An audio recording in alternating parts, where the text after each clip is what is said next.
बहुत सारे लोगों को नहीं पता है क्रेडिट कार्ड से पे करने का एक सबसे बड़ा बेनिफिट ये है कि अगर आपके साथ कुछ भी फ्रॉड होता है तो आप यहाँ पे चार्जबैक के लिए रिक्वेस्ट कर सकते हो बड़ी आसानी। दोस्तों अगर आप भी यहाँ पे क्रेडिट कार्ड यूज करते हो ना तो शायद से आपको यहाँ पे चार्जबैक के बारे में पता होगा। देखो यहाँ पे जितने भी लोग क्रेडिट कार्ड यूज करते हैं ना, ऑलमोस्ट जहां तक मेरा आइडिया है 95 या 99% लोगों को चार्जबैक के बारे में पता ही नहीं है। तो देखो आज की इस वीडियो में ना मैं आप सभी को क्रेडिट कार्ड का चार्जबैक क्या होता है, ये कैसे काम करता है और मेरा क्या पर्सनल एक्सपीरियंस रहा है इससे रिलेटेड, वो सभी आपको आज की इस वीडियो में शेयर करने वाला हूं। वीडियो शुरू करने से पहले ना मैं आप सभी को कहना चाहूंगा, देखो अगर आपका इंटरेस्ट है क्रेडिट कार्ड, डेबिट कार्ड या फिर ऑनलाइन ऑफर्स वगैरह में, तो अभी जो आप यहाँ स्क्रीन पे देख रहे हो ना, ये हमारा टेलीग्राम चैनल है जिसका लिंक मैं आप सभी के साथ डिस्क्रिप्शन में शेयर कर दिया हूँ, जाके ज्वाइन कर लेना। क्योंकि कुछ भी अपडेट होता है credit card, debit card, offers हो गया, XYZ कुछ भी आता है, मैं आप सभी के साथ अपने टेलीग्राम चैनल पे ही शेयर कर देता हूँ। बिना आपका समय गवाए चलिए आज की वीडियो शुरू करते हैं।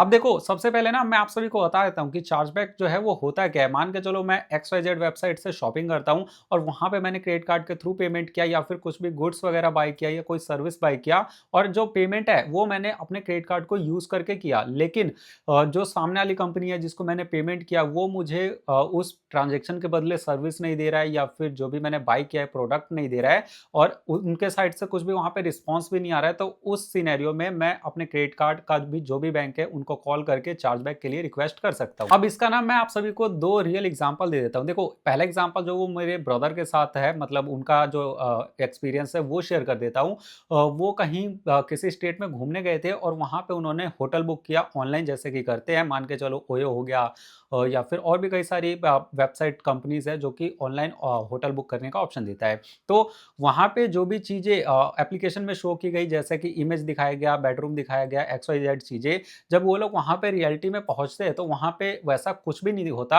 और जब वो कहते हैं कि हमें यहाँ पे स्टे नहीं करना है, हमने जो भी पेमेंट किया है या फिर जो भी हमारे यहाँ पे बुकिंग है आप उसको कैंसिल कर दो, तो जो भी वहां पे होटल वाले होते हैं वो मना कर देते हैं, बोलते हैं कि नहीं हम यहाँ पे आपका जो बुकिंग है उसको कैंसिल नहीं करेंगे। तो उन्होंने उस टाइम पे उस होटल को छोड़ दिया, कहीं और दूसरा होटल ले लिया। सेम डे उन्होंने बैंक में बात किया और चार्जबैक के लिए रिक्वेस्ट, और वहां पे अपना पूरा सिनेरियो उनको समझाया। जब बैंक को लगा कि हाँ ये जेन्युइन सिचुएशन है और यहाँ पे जो है चार्जबैक हमें दे देना चाहिए। तो चार्जबैक कैसे होता है, देखो जब भी मैं आज पेमेंट कर रहा हूँ तो जो भी मर्चेंट है उसको शायद से 2 दिन का टाइम लग जाता है वो पेमेंट पहुंचने में, और उसके बीच में अगर कुछ गड़बड़ होता है या फिर इवन कि बाद में भी गड़बड़ होता है, क्योंकि ये जो पेमेंट्स है ऐसा तो है नहीं कि नॉर्मली किसी ने P2P कर दिया एक फोन से दूसरे फोन में, क्योंकि वहां पे पेमेंट गेटवे वगैरह काम करता है, तो उनको चार्जबैक वाला जो ऑप्शन है वो दे के रखना ही होता है और इस तरीके से काम करना होता है उन्हें। देखो ये जो मैंने आप सभी के साथ एक्सपीरियंस शेयर किया ये तो मेरे ब्रदर का था होटल बुकिंग से रिलेटेड। अब मैं आप सभी के साथ अपना यहाँ पे एक्सपीरियंस शेयर कर देता हूँ। हालांकि मैंने जो भी मेन मेन पॉइंट्स थे 2024 का ये मैटर है, तो मैंने यहाँ पे नोट करके रख रखा है, उसके हिसाब से मैं आप सभी को समझा देता हूँ। एक बार यहाँ पे आपको रफ समझा देता हूँ, फिर उसके बाद जो भी ट्रांजेक्शन और स्टेटमेंट वगैरह है वो सभी भी मैं आपको यहाँ पे दिखाऊंगा आज की इस वीडियो में। तो दोस्तों होता क्या है, यहाँ पे मैं 8 मई 2024 को एक वेबसाइट से कपड़े को बाई करता हूँ और वो कपड़े वाला जो अमाउंट था वो था 3,234 रुपए। वेबसाइट की बात करूँ, देखो वेबसाइट का नाम भी ले लेता हूँ मैं, क्योंकि उनके तरफ से फॉल्ट है तो ऐसा कुछ है नहीं कि मैं नाम नहीं ले सकता। बेफिक्रे करके एक वेबसाइट है जहाँ पे अपैरल्स वगैरह आपको देखने को मिलता है, कपड़े हो गए, शर्ट हो गया, टी शर्ट हो गया, जीन्स वगैरह हो गया। और वहां पे ऐसा नहीं था, काफी लोग सोच रहे होंगे कि मैं जिस वेबसाइट का नाम ले रहा हूँ अरे हमने तो इसके बारे में कभी सुना नहीं। देखो सुना तो उससे पहले मैंने भी नहीं था, हाँ, लेकिन उससे पहले 1-2 बार मैं वहां से शॉपिंग किया था। जब मुझे प्रोडक्ट रिसीव हुआ तो वो काफी ठीक ठाक क्वालिटी का था और प्राइस के हिसाब से वो बढ़िया ही था। तो 8 मई 2024 को मैं यहाँ पे उनको पेमेंट करता हूँ शर्ट्स वगैरह बाई करने के लिए, और जब मैंने ऑर्डर किया तो मुझे शायद से 1 वीक के आसपास का दिखा रहे थे कि हम आपको क्या जो भी आपका प्रोडक्ट है वो डिलीवर कर देंगे। धीरे धीरे करके वो 1 वीक से 2 वीक होते गया, 3 वीक हो गए, होते गया 1 महीना हो गया। उसके बीच में मैंने कई बार जो है कांटेक्ट करने का कोशिश किया जो भी कंपनी है, तो वेबसाइट पे जो उनका फोन नंबर ये सब मेंशन था वहां से कांटेक्ट नहीं हो पा रहा था, और जब मैं उनको मेल भी कर रहा था तो मुझे कुछ मेल का भी रिप्लाई नहीं मिल रहा था। तो उस सिनेरियो में मैं वेट करते करते, देखो मई जून जुलाई, हाँ जैसे कि 5वां महीना होता है, मई जून जुलाई अगस्त का महीना चला गया, तो वो भी अगस्त का महीना एंड होने वाला था। फिर मैंने सोचा चलो अब मैं वेट नहीं करूंगा इससे ज़्यादा, क्योंकि उस कंपनी का कहना क्या था कि हमारा कुछ भी जो डेटा वगैरह है, जो भी हमारे पास ऑर्डर्स आए थे, जो भी बुकिंग्स वगैरह मान के चलो, जो भी ट्रांजेक्शन XYZ चीज़ें हैं, हमारा सर्वर क्रैश हो गया था और हमें नहीं पता किसका क्या ऑर्डर था, कितने अमाउंट का था। इस वजह से हम ये चीज़ों को प्रोसेस नहीं कर पा रहे हैं। अब देखो उस टाइम पे होता क्या है, जो कि मैंने अपना जो भी प्रोडक्ट वगैरह है वो ऑर्डर किया था, अभी जैसे कि देख सकते हो अमेज़न का जो आईसीआईसीआई वाला क्रेडिट कार्ड आता है, इसको यूज़ करके किया। और नॉर्मली लोगों को क्या लगता है कि हम क्रेडिट कार्ड को यूज़ करते हैं कैशबैक के लिए, डिस्काउंट के लिए, या फिर हमें यहाँ पे थोड़ा बहुत टाइम मिल जाता है, हमें जो भी कुछ बाय करना है उसका पेमेंट हम बाद में कर सकते हैं। लेकिन बहुत सारे लोगों को नहीं पता है क्रेडिट कार्ड से पे करने का एक सबसे बड़ा बेनिफिट ये है कि अगर आपके साथ कुछ भी फ्रॉड होता है तो आप यहाँ पे चार्जबैक के लिए रिक्वेस्ट कर सकते हो बड़ी आसानी से। तो यहाँ पे मैं 29 अगस्त 2024 को ही बैंक को कॉल करता हूँ, अपना सिनेरियो समझाता हूँ, फिर वो लोग बोलते हैं कि ठीक है सर, अगर ऐसा कुछ है तो आप हमें ये वाला फॉर्म है वो फॉर्म फिल करके सेंड कर दीजिए, उसके बाद हम इसको देखेंगे। तो देखो मैंने फॉर्म वगैरह फिल कर दिया था, सेम डे ही उनके साथ शेयर कर दिया था। शेयर करने के बाद हुआ क्या, सॉरी जो मैंने आपको बताया ना 29 अगस्त, वो 29 अगस्त नहीं था, 28 अगस्त को मैं यहाँ पे फॉर्म वगैरह फिल करके शेयर कर दिया कंपनी के साथ। उसके बाद क्या हुआ, नेक्स्ट डे 29 अगस्त को ही इंटरिम चार्जबैक करके मेरे स्टेटमेंट में शो करने लगा, ट्रांजैक्शन में शो करने लगा। अब देखो इंटरिम चार्जबैक जो मैं बोल रहा हूँ ना आपको, ये होता क्या है इसको थोड़ा सा डिस्क्राइब कर देता हूँ। मान के चलो आपका क्रेडिट कार्ड का लिमिट है 10,000 रुपए, आपने कहीं 2,000 रुपीज का शॉपिंग कर लिया। अब क्या है उस सिनेरियो में आप 8,000 रुपीज तक का और शॉपिंग कर सकते हो, ठीक है। लेकिन अगर आपका ऐसा कुछ सिचुएशन निकल के आता है जिसमें कि आपकी कोई गलती नहीं है, आपने जिसको पे किया था उसने ना तो आपको प्रोडक्ट दिया ना ही कोई सर्विस दी, तो उस सिनेरियो में आपका केस जो है वो बैंक वाले अपने पास ले लेते हैं और वो इंटरिम चार्जबैक करके एक उसी सेम अमाउंट का क्रेडिट बैलेंस आपके स्टेटमेंट में ऐड कर देते हैं। तो देखो मैंने जो आपको बताया था ना 3,234 रुपीज़ का पेमेंट किया था, वो ट्रांज़ैक्शन मतलब कि मेरा जो भी टोटल लिमिट था उसमें ऐड कर दिया गया था 29 अगस्त को। 29 अगस्त को वो ऐड कर दिया गया, उसका जो भी प्रोसेस वगैरह था वो चल रहा था। यहाँ पे जो मुझे फाइनल एक हिसाब से कह सकते हो सेटलमेंट हुआ, वो हुआ 10 अक्टूबर 2024 को। 10 अक्टूबर 2024 को क्या हुआ, जब उन्हें लगा कि हाँ, सब कुछ सारी चीज़ें सही थी, प्रॉपर थी, तो 10 अक्टूबर को उन्होंने इंटरिम चार्जबैक जो पहले क्रेडिट किया था, उसको मैनुअली वहाँ पे उन्होंने डेबिट कर लिया और सेम डे क्रेडिट भी कर दिया। तो कुल मिला के ये है कि मेरा जो पैसा लगा हुआ था वो मेरा यहाँ पे रिकवर हो गया। हालाँकि देखो मैं आपको बता देता हूँ कि इस चार्जबैक को रिक्वेस्ट करने का अलग-अलग बैंक का अलग-अलग टाइमलाइन होता है। ऐसा इसलिए कह रहा हूँ, देखो मेरे पास वैसे काफ़ी सारे कार्ड हैं, तो ये जो 3,000 वाला ट्रांज़ैक्शन बता रहा हूँ वो आईसीआईसीआई वाले कार्ड से किया था और एक और वहाँ पे पेमेंट था शायद से 2,000 रुपीज़ के आस-पास था, वो मैंने अपने कोटक वाले कार्ड से किया था। अब कोटक वाले कार्ड से जब मैंने किया, मैंने कोटक बैंक से भी बात किया। जब उनसे बात किया तो उन्होंने बोला कि ऐसे-वैसे, देखो बैंक वाले ना मोस्टली मैंने जो नोटिस किया है, वीडियो बनाने से पहले भी मैंने आईसीआईसीआई को कॉल किया था, तो जिन लोगों ने कॉल उठाया था वो उस चीज़ को एक्सप्लेन कर ही नहीं पा रहे थे सही से। बोल रहे थे सर अगर ऐसा कुछ हुआ है तो आप मुझे प्रॉपर उस ट्रांज़ैक्शन के बारे में बताओ, जब भी जाके मैं आपको अभी इसके बारे में बता सकती हूँ। अब देखो कोटक वाले सिनेरियो में क्या हुआ, वहाँ पे भी मैंने टाइमली उनको रिपोर्ट किया और सारी चीज़ें शेयर कर दी। शेयर करने के बाद ना 2-3 दिन बाद जब मैंने उन्हें कॉल किया, मैंने पूछा कि मैंने ऐसा-ऐसा कुछ आपको बताया था, क्या ये अभी प्रोसेस में है? उनका कहना है सर हमारे पास ऐसा कुछ डिटेल ही नहीं है, आप एक बार ना फिर से हमें बता दो। मैंने बोला चलो जी ठीक है।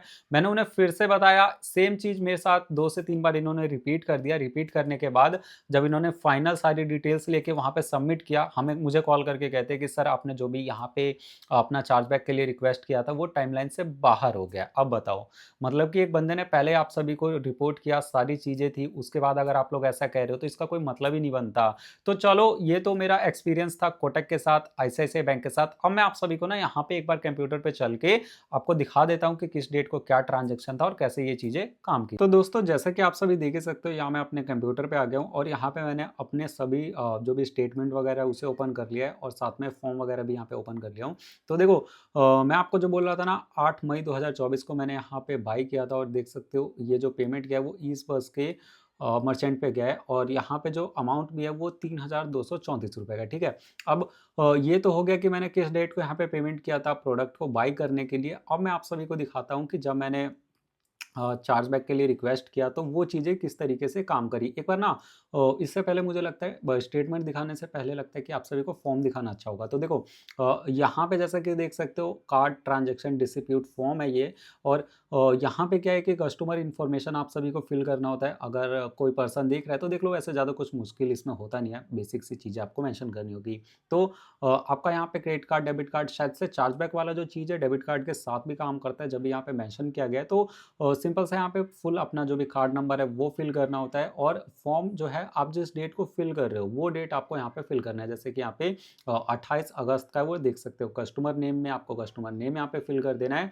यहाँ पे फिर आपका आ जाएगा मोबाइल नंबर, ईमेल आईडी, और उसके बाद यहाँ पे ये रेफरेंस आईडी जो है सर्विस रिक्वेस्ट वाला, ये आपको बैंक जब आप फर्स्ट टाइम बैंक को रिपोर्ट करोगे ना, तो वो आपको ये चीज़ें बताएंगे, ये रेफरेंस आईडी वाली चीज़, तो वो आप यहाँ पे मेंशन कर देना, ठीक है। आपको यहाँ पे फिल करना है, जैसे देख सकते हो ट्रांजैक्शन एंड मर्चेंट इन्फॉर्मेशन, तो यहाँ पे वही सेम डेट आपको मेंशन करना है कि किस डेट को आपने ट्रांजैक्शन किया था, ट्रांजैक्शन अमाउंट क्या था, उसके बाद आपने कहाँ पे शॉपिंग किया। तो देखो ये बेफिक्रे.com करके है, और यहाँ पे जो मर्चेंट था वो ईज बस था, मैं आप सभी को बता चुका हूँ पहले ही। अब ये जो फॉर्म आता है 3-4 पेज का होता है, तो अब फर्स्ट पेज में जो बेसिकली देखो मेरे सिनेरियो के हिसाब से जो चीज़ें थी वो इतनी ही फिल होनी थी, और उसके बाद सेकंड पेज पे देखे तो इसमें क्या है कि सेलेक्ट टाइप ऑफ डिस्प्यूट, क्या था आपका डिस्प्यूट का टाइप। तो यहाँ पे मेरे डिस्प्यूट में देखो जो भी ऑर्डर्ड आइटम्स थे 16 शर्ट्स के आसपास थे। अब कई लोग सोच रहे होंगे कि मैंने 16 शर्ट क्यों ऑर्डर किया, देखो काफ़ी सस्ते में मिल रहा था वहाँ पे। अब मैं अगर बोलूँ ना काफ़ी सस्ते में मिल रहा होगा, तो काफ़ी लोग जज करेंगे, अरे इसने बेवकूफ़ी करी, ऐसा हो सकता है क्या, नहीं हो सकता। देखो वो कुछ चीज़ें थी, ऑफर्स वगैरह थी, उन चीज़ों को अप्लाई करके ये इस तरीके से काम कर रहा था। क्योंकि जो लोग नए हैं, मेरी वीडियो को पहली बार अगर देख रहे हो, तो ऑलमोस्ट 6000 से ज़्यादा ही मेंबर्स हैं हमारे टेलीग्राम चैनल पे, और काफ़ी ज़्यादा एक्टिव लोग हैं। जहाँ पे मैं आपको ऑफर्स बताता हूँ, तो ऐसा बहुत कम चांस हो सकता है कि किसी ऑफर्स में मेरे से ही गलती हो जाए। तो यहाँ पे जो उसका एक्सपेक्टेड डिलीवरी था वो था 28 तारीख के आसपास, और जब मैंने उसमें बोला भी जाता है कि क्या आपने कॉन्टैक्ट किया था मर्चेंट को, तो हाँ मैंने 15 तारीख को भी किया था और 28 को भी किया, और उसका मेरे पास स्क्रीनशॉट भी था, जो कि व्हाट्सएप और मेल के थ्रू मैंने कनेक्ट करने की कोशिश किया था। वो भी मैं हो सकता है तो आपको दिखा दूंगा इसमें, ठीक है। अब मर्चेंट के रिस्पॉन्स में आता है कि क्या था उनका, कोई रिस्पॉन्स ही नहीं था, तो नो रिस्पॉन्स यहाँ पे करके सबमिट कर दिया। फिर आपका यहाँ पे आता है how did you recognise the dispute charge on your card, identified by self हो गया, ठीक है। इसके बाद उससे ऊपर और कुछ ऑप्शन था नहीं। इसके बाद आपको आना है नीचे। नीचे आने के बाद आपको क्या करना है, देखो अगर आपके पास कुछ एडिशनल चीज़ें आप मेंशन करना चाहते हो, तो इतना स्पेस दिया जाता है, आप यहाँ पे कर सकते हो। नहीं तो यहाँ पे जो भी कस्टमर था उसका सिग्नेचर आ जाएगा, जो भी कस्टमर का नाम था वो आ जाएगा, और यहाँ पे जिस डेट को आप ये सब सबमिट करने जा रहे हो, क्योंकि बेसिकली एक एक्नॉलेजमेंट एंड सिग्नेचर वाला पार्ट है, जो कि आप यहाँ पे इजीली कर सकते हो। तो मैंने जो आपको बताया ना कि मैंने यहाँ पे कांटेक्ट करने का कोशिश भी किया, वो भी मैं आप सभी को एक बार दिखा देता हूँ। अब देखो मैंने जो अभी आपको बताया ना कि पहले मैंने कांटेक्ट करने का कोशिश किया था, तो देख सकते हो यहाँ पे एक मेल किया था, ये उसका स्क्रीनशॉट वगैरह है, ऑर्डर आईडी वगैरह भी है यहाँ पे, जैसे कि मेंशन किया गया है, और मेंशन किया गया कि I ordered clothes on 4th में समथिंग समथिंग करके, ठीक है। और उसके बाद मैं यहाँ पे जो भी स्क्रीनशॉट वगैरह है उसमें एक और स्क्रीनशॉट दिखाऊँ, यहाँ पे कंफर्मेशन वाला भी है कि thank you for your purchase, जो कि मैंने अगेन बैंक के साथ शेयर कर दिया। उसके बाद मैंने उनसे फॉलोअप भी लिया, देख सकते हो 16 मई को एनी अपडेट करके कुछ रिप्लाई नहीं था उस पर। फिर मैं यहाँ पे 3 जून को भी उनसे फॉलोअप लेता हूँ कि कोई अपडेट है क्या इस पर, कोई वहाँ पे उनका रिस्पॉन्स नहीं था। और उसके बाद यहाँ देख सकते हो ये उनका जो भी व्हाट्सएप बिजनेस का प्रोफाइल है, यहाँ से कॉन्टैक्ट कर सकते हैं। तो मैं 15 जुलाई को भी कॉन्टैक्ट किया, कुछ रिस्पॉन्स नहीं था। उसके बाद मैं 17 जुलाई को भी कोशिश किया, कोई रिस्पॉन्स नहीं था, और ये हो सकता है वही वेडनेसडे होगा या सेम डे होगा जो मैं आपको बोल रहा हूँ, जिस दिन मैंने फॉर्म वगैरह फिल किया था। तो मैंने आपको बताया ना यहाँ पे कि कोटक के कार्ड से भी मैंने पेमेंट किया था, वहाँ पे भी कुछ ऐसा ही प्रॉब्लम हुआ। तो आईसीआईसीआई वाला एक्सपीरियंस तो मेरा काफ़ी सही था। अगर कोटक वाला है वो भी मैं आपको दिखा देता हूँ। देखो यहाँ पे जैसा कि देख सकते हो, कोटक को जब मैंने यहाँ पे कॉन्टैक्ट किया तो रमन अग्रवाल करके कुछ था, वहाँ पे मैंने उनको कॉन्टैक्ट किया, और मतलब ये जस्ट मैं आपको दिखा रहा हूँ। कई लोग सोच रहे होंगे कि 2 कार्ड से क्यों पेमेंट किया, क्या गलत बता रहा हूँ, कुछ मिस इन्फॉर्मेशन दे रहा हूँ। तो ऐसा कुछ नहीं है। मैंने यहाँ पे कोटक को भी कॉन्टैक्ट किया, आईसीआईसीआई को भी कॉन्टैक्ट किया, लेकिन मेरे सिनेरियो में आईसीआईसीआई वाला जो एक्सपीरियंस है काफ़ी मुझे स्मूथ देखने को मिला। लेकिन ये भी हो सकता है कि जो एक्सपीरियंस मैंने किया है, ज़रूरी नहीं है आप सभी के भी साथ वैसा सेम एक्सपीरियंस हो। लेकिन अगर आपके साथ ऐसा कुछ कभी होता है, तो मैं आपको बार बार एक ही चीज़ बोलूँगा कि आपको टाइमली जो है 1 महीने से ज़्यादा मत लगाना रिपोर्ट करना बैंक को इस चीज़ को, और प्रॉपर फॉलोअप लेते रहना 1 से 2 दिन, 1 से 2 दिन में। क्योंकि कोटक वालों ने मुझे एक हिसाब से मान के चले बेवकूफ़ी बना दिया कि पहले मेरा जो कंप्लेंट है यहाँ पे रेज़ नहीं किया गया, बोला गया कि कुछ एरर था इस वजह से नहीं हुआ। 2-3 दिन बाद भी नहीं हुआ, 4-5 दिन बाद भी नहीं हुआ, 10-15 दिन जब बीत गए तब कहते हैं कि आपका जो टाइम है वो निकल चुका है, अब यहाँ पे आप रिक्वेस्ट जो है वो नहीं कर सकते हो। तो बस दोस्तों आज की वीडियो में इतना ही। आई होप आपको ये वीडियो पसंद आया होगा। अगर आपको ये वीडियो पसंद आया ना, तो इस वीडियो को अपनी तरफ से एक लाइक कर देना। और देखो अगर आप यहाँ पे कार्ड वगैरह अप्लाई करने का सोच रहे थे, मतलब कोई सा भी क्रेडिट कार्ड हो गया, जैसे कि देखो मैं आप सभी को बार बार ये आईसीआईसीआई वाला दिखा रहा हूँ, या फिर मेरा अभी के टाइम पे one of the favourite credit card ये जुपिटर वाला कार्ड है, इसके बारे में बता रहा हूँ। तो अभी क्या है कि अगर आपका सिविल 19-20 भी है और काफ़ी टाइम से आप कार्ड वगैरह अप्लाई कर रहे थे, रिजेक्ट हो जा रहा था, तो जैसा कि अभी फाइनेंशियल ईयर क्लोज होने वाला है, लास्ट महीना है, ऑलमोस्ट 10 दिन के आसपास रह गया है, तो अभी आप जाके कार्ड अप्लाई करोगे तो बहुत ज़्यादा चांसेस है कि ये कार्ड जो है अप्रूव हो जाएगा। और जो भी बेस्ट क्रेडिट कार्ड वगैरह है ना, मैं आप सभी को टेलीग्राम पे तो बताता ही रहता हूँ, साथ ही मैं इस वीडियो के डिस्क्रिप्शन पे भी मेंशन कर दूंगा कि आपके स्पेंड के अकॉर्डिंग, अगर आपका ऑनलाइन स्पेंड है तो आपके लिए कौन सा कार्ड बेटर होगा, अगर आपका ऑफलाइन स्पेंड है तो आपके लिए कौन सा बेटर कार्ड होगा, अगर आप रिचार्ज करते हो, इलेक्ट्रिसिटी का बिल पेमेंट करते हो, तो क्या वहाँ पे बेस्ट होगा।